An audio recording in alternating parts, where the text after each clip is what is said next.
The topic of learning is letter writing. Well, since times immemorial, there was one way where distant people, any two distant people, could communicate, and that was letter writing. So it's a different thing that now letter writing has taken a different shape and format altogether. The latter one is precisely what we are probably going to learn now. That is the formatting as to how a letter, uh, the execution of writing a letter can be done. So, what is a letter? Or what is letter writing, if we may say? Well, like I already said, it is something that can be written to persons who are far away from us. And yeah, there are so many ways that the execution of writing a letter can be done. So there are a few inputs that are given over here, which say that writing a good letter is obviously what matters. So let's see how does one actually succeed in writing a good letter. Okay, so we can say that it is usually sent to the recipient. Well, nowadays you can say via mail or post, and then that is if it is mail, you call it as an electronic medium. So what you get to see is on a screen, or maybe you can get a print out of that. But what is done otherwise, that is in the age old days, was it used to be sent in a post or through an envelope, which is not a requirement now. So any such message that is transferred via post is a letter, and obviously a written conversation between two parties. So it is the exchange of written or printed messages. Distinctions can be drawn between personal letters, which amount to letters that are written to family members, friends, or acquaintances. And business letters is anything that has got to do with any sort of an exchange with businesses or government organizations. So a letter, it can be, interpreted as a written message conveyed from obviously one person to another person through a medium. So this medium is what we are basically trying to learn over here. Uh, for the same thing, we can add that these letters can also be formal and informal. That are how the two broad categories in which letter writing can be looked at. Most of the times, it can be fun. Letter writing can be fun. You learn how to compose written text and get good practice of how to exchange the content in the right protocol or in the right manner. So let's see what actually goes into the details of these. Mm, well, the previous slide, what we learned was there are different types of letters. So this is a typical format of a letter, which you can see, which I'm trying to share over here, is that there are two addresses basically that carry a letter.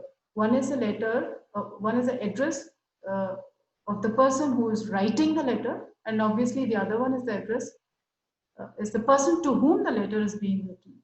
So what actually starts off in the format of a letter is getting to place these two addresses in the right place, in the format of the letter. So a typical what matters to us as of now is learning to write a formal letter. So in a formal letter, the address of the person who is writing the letter, which is also recognized as from address, comes on top. That is the first address, which is followed by the address to whom the letter is being written, which is also called as to address. So the points to be noted over here is whether it is the from address or the to address, on both these addresses, the words from and to need not be written or indicated anywhere. It is, it is imperative that the first address is always a from address and the address that follows is the to address. So those two words can be skipped actually. And this format is very, very clearly, one can notice that it is devoid of any sort of punctuation. The contemporary style of letter writing is actually, giving us the relaxation of doing away with punctuations. So no commas, and here you have to understand that the punctuation is not used at the end of every line. But inside the address, if you need to indicate some sort of a pause in the break of an address, you can see that, for instance, your city, state, there's always a comma. That is unique. These are not continuous details. These are parts of certain details in the address. So that is indicated by a comma. So that needs to be borne in mind, where to use the pronunciation and where not to use, which is again followed by the salutation. That is the person to whom we wish to write the letter. Apart from that, we can also see that the content of the letter is being broken into paragraphs. Now, what does that paragraphs mean? Well, it can be divided into three basic aspects. The first one being the introduction, and the other being the content of the letter, that is the subject for which you wish to write the letter.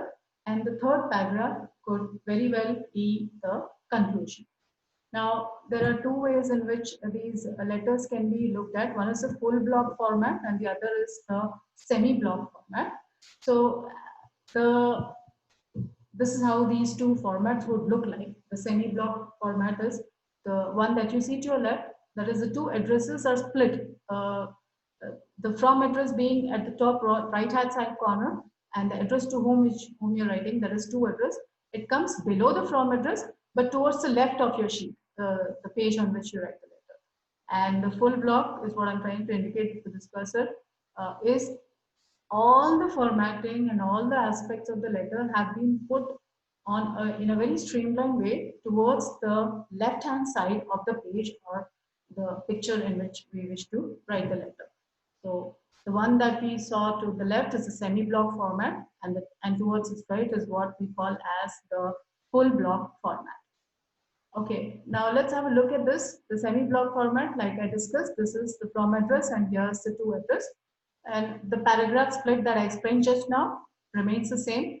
Your introduction, the content of the letter, and of course the conclusion, which can be the third or the fourth paragraph. Then, what else can we learn in the letter writing formats? Well, there's one piece of information that is given over here, which says, how can you be direct or indirect? Well, that I'm not really sure if we would want to know these details, but this always, like I was talking, the second paragraph, which deals with the actual content of the letter, the purpose for which we are writing the letter. Maybe in that paragraph, these inputs could very well be useful. So if it is a good news, okay, you really don't have to bother. You can just right away go. You can have a direct approach to that. When something is not really so pleasant, obviously you can't break it on the face. It's not easy for us also, the person who's wanting to give that information. So that can be a little indirect. And how do you make it indirect is, well, you can begin on a very pleasant note and gradually come to what exactly is the not so good news that you would want to break over here. Okay, now see, there are some other types of letters like follow-up letters, complaint letters. Each of these formats of letters have to be discussed in detailed examples, which of course we are not going to deal with because we are only going to deal with the basic format of the letter writing. And apart from that, see, this is very interesting.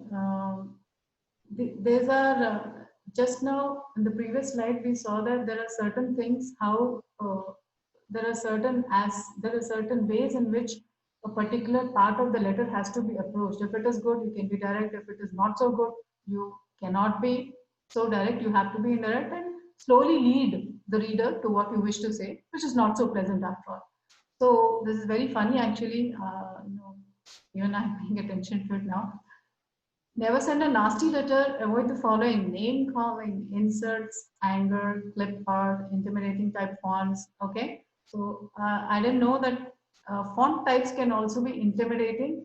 It seems to me maybe the kids, the learners are actually so well equipped as far as this technology is concerned. I'm sure you'll have an idea what these intimidating fonts types could be. But that is definitely advised, which cannot be or should not be. It's a strict no-no in when it comes to letter writing.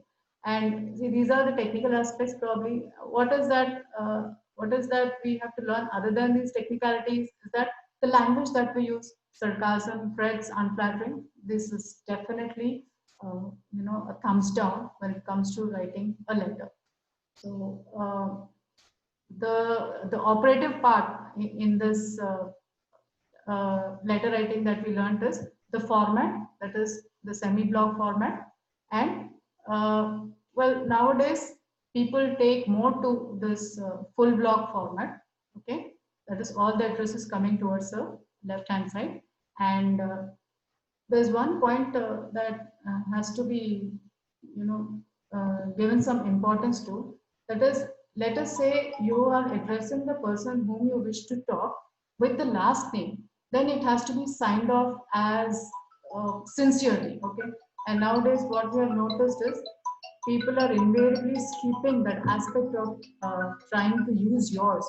You can simply write off as sincerely. That's it. That yours, earlier it used to be yours truly, yours lovingly, and all that. That is being skipped off.